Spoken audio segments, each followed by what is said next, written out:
Ignition sequence starts. 6, 5, 4, 3, 2, 1, 0. Liftoff. We have a liftoff.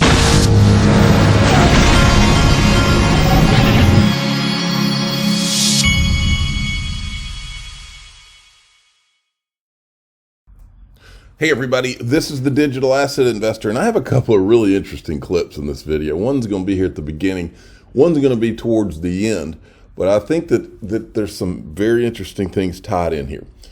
I've talked many times on this channel about how my ultimate vision for myself is to be able to rent or lease my XRP and never sell it. I want you to listen to this clip here in a second. First, I want to show you that PolySign is, Jack McDonald was on a podcast, I believe on April 6th, but you can listen to it. This is PolySign's handle. You can go and listen to it. And part of the reason I wanted to show you this is listen to this. This is Molly Elmore, and she interviewed this guy right here, Jake Claver, I guess, from the Block Biz, okay? Listen to what he's taught.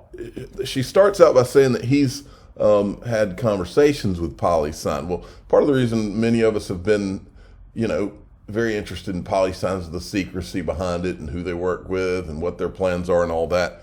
Well, listen to what is said right about here. And that's for the settlement of transactions for digital assets or tokenized assets. They will partner with other fiduciaries that would do this traditionally. So when I set up infinite banking, I will have to go to Goldman Sachs or Fidelity or Merrill Lynch. And I have that policy, and I'll say, hey, here's this asset. Will you give me a line of credit against it? And then they will issue the line of credit. So it will be very similar to that with PolySign. PolySign will custody the assets. It'll be insured. They provide the security third party that's like trusted between everybody. And then they'll partner with the fiduciaries like the Goldman Sachs, the Fidelities, the Merrill Lynch's, all these other investment banks would then offer those lines of credit against whatever the assets that they're holding. And then as far as renting it out or leasing your XRP, they're working on a solution to be able to do that. They already offer staking with Solana on their platform. And they're working, and I think they already have this, for Ethereum. They have a way to custody your Ethereum there with them, but because it's proof of stake, it has to be delegated, right, in order for you to earn or generate the return on it. And so I think that's all you have to hear, folks. You can see very clearly where this is going. You can see why Gary is here in the first place. Gary, but there's an important point to make about PolySign itself, folks. Yeah, there's scary clouds and over crypto and all, but crypto's happening. This is just a matter of what percentage that Goldman Sachs and the boy get and what percentage the startups are allowed to have, because that's why Gary was sent. Now, but the bigger point here is, folks, for us, this is just a matter of hanging in there, because he just described what my destination is for my XRP. That's the plan. Now, just so happens Link to, who is one of my sponsors, they're doing a special thing with PolySign today. It'll be back on Link 2 this morning or 8 a.m. Pacific time. Not this morning for me, that's 12. 11. Today at 8 a.m., Silicon Valley meets Wall Street, compliant institutional custody, proprietary blockchain technology, groundbreaking security. Our mission at PolySign is to drive global use of digital assets. This thing's going to be a freaking monster.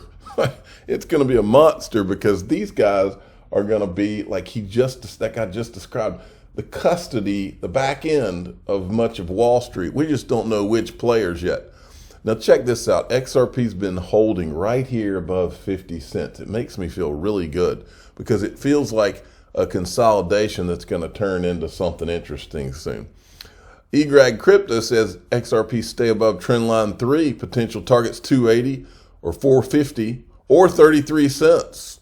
But as long as XRP is staying above trendline 3, it's bullish. And here's trendline 3. I love all his terms. 3D candles are super bullish formation, trend line 1, 2. There's a lot, there's stuff going. This is like a video game. There's so much stuff going on. But apparently this is trend line 3. You don't want to go down that way. Okay. Brad Garlinghouse yesterday tweeted about, he doesn't normally do this, but he tweeted about his kids. For all you parents out there, I suspect you can relate to incoming cheesy Tuesday gratitude post. Proud of my kids every day. But some days are extra special, and you kind of just want to celebrate their awesomeness. Today was one of those days. Well, you know what else is interesting? I had mentioned my son and his baseball yesterday, and I had asked if any Division I coaches or people that knew them could reach out to me, and they did. I had 2 or 3 guys. I actually was able to send some video of my son pitching to some people. It's a small world. It's a cool world we're living in. Okay, James Phelan had put this, and by the way, I still have something very interesting coming towards the end of this video. James Phelan, SEC files letter of supplemental authority in further support of its motion for summary judgment. I think what this is, reading between the lines, I'm not going to get too heavy into it, but apparently while you're waiting on a judgment from the judge, if any cases happen or end that would be applicable to your case, then you can do one of these supplemental things for motion for summary judgment. So I think the SEC saw some case that they thought would aid in the judge's decision in their direction, so they put that out.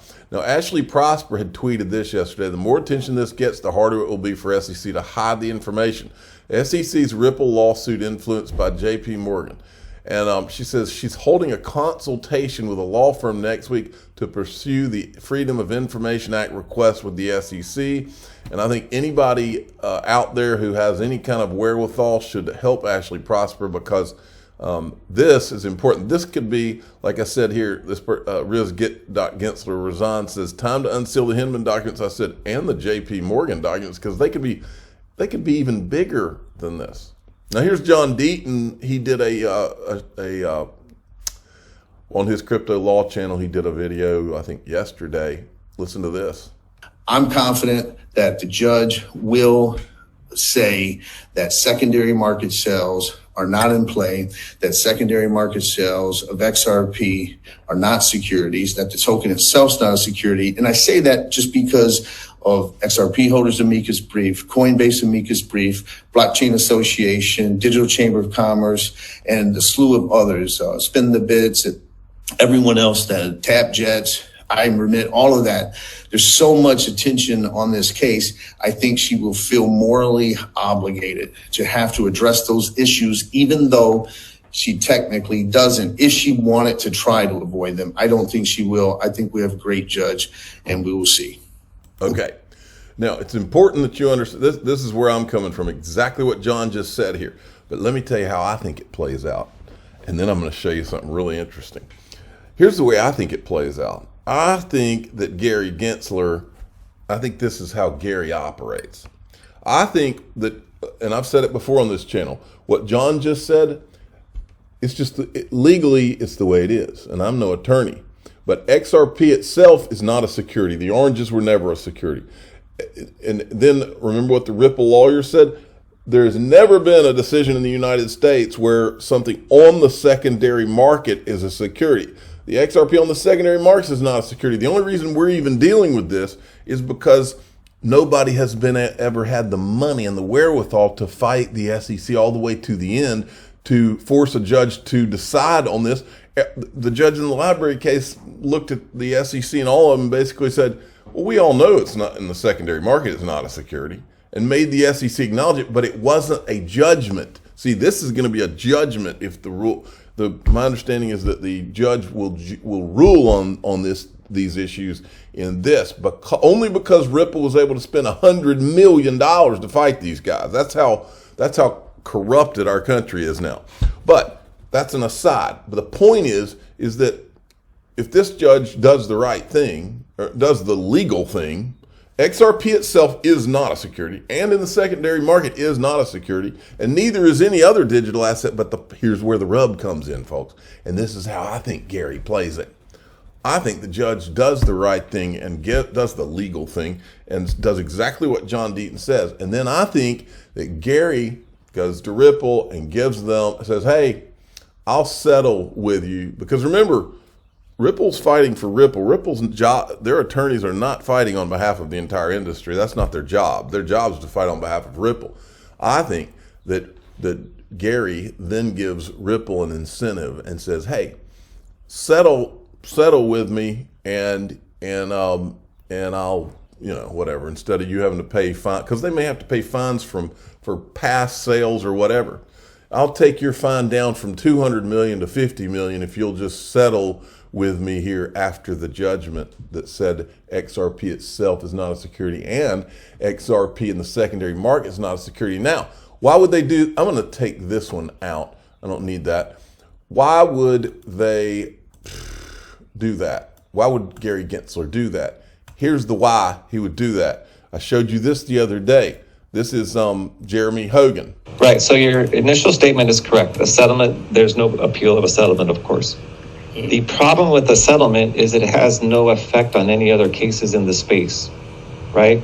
So if Ripple settles with the SEC, it has absolutely no effect on the SEC's next lawsuit against another crypto company. So in a sense, it's good for Ripple, but a settlement between the SEC and Ripple is bad for crypto. All right.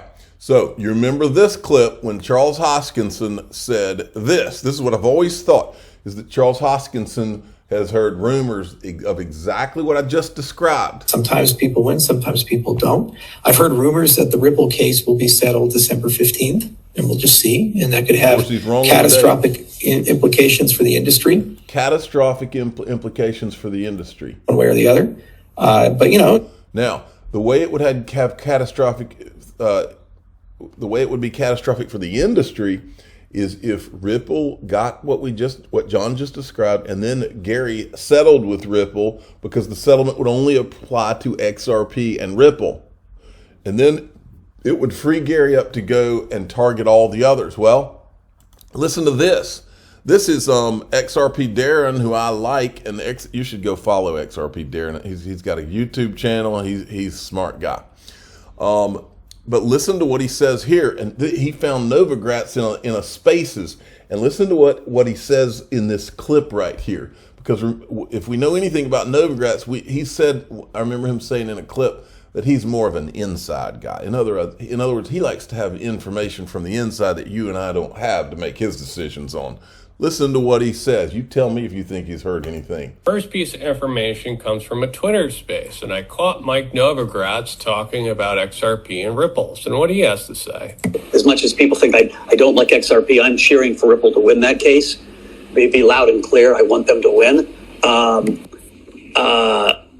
But I worry about that one, because if we lose that, people are going to think, oh, we're going to lose all the cases. And I think you got to be very careful that, you know, each one of these things is taken separately, and you read the fine print of the ruling. Anyway, I've been talking too long. I'll shut up.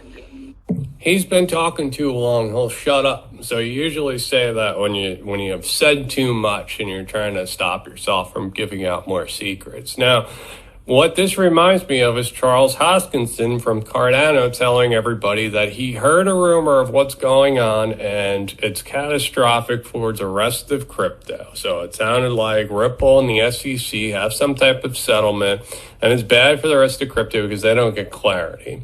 And this is kind of what Mike Novogratz is saying. He's saying that you have to be careful. You have to read the fine print. Don't overreact. Just read the fine print between every single case. And then he tells himself to shut up and he stops talking about it. So to me, Mike Novogratz also heard the same thing that Charles Hoskinson says, and there is some type of judgment that's coming out, that's coming from a settlement from the SEC and Ripple.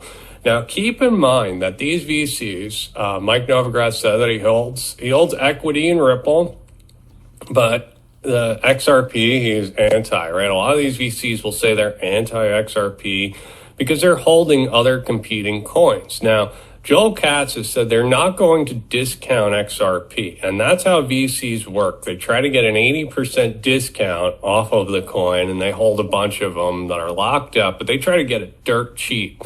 And they give liquidity and they get dirt cheap tokens in exchange. So a lot of these VCs were denied by Ripple to get. There you go. And that explains everything right there.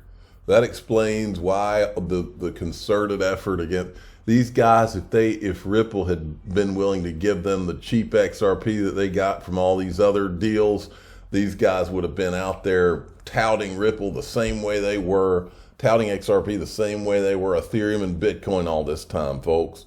The disguised whales is everything. I've said it 1,000 times, and the reason it's everything is because those identities are not hidden for no reason. They're hidden probably because of the deals, if I had to guess. I'm the digital asset investor. I'm not an investment advisor. This is for entertainment purposes only. Please subscribe, hit the like button, tell your friends and family that the deals are everything, folks.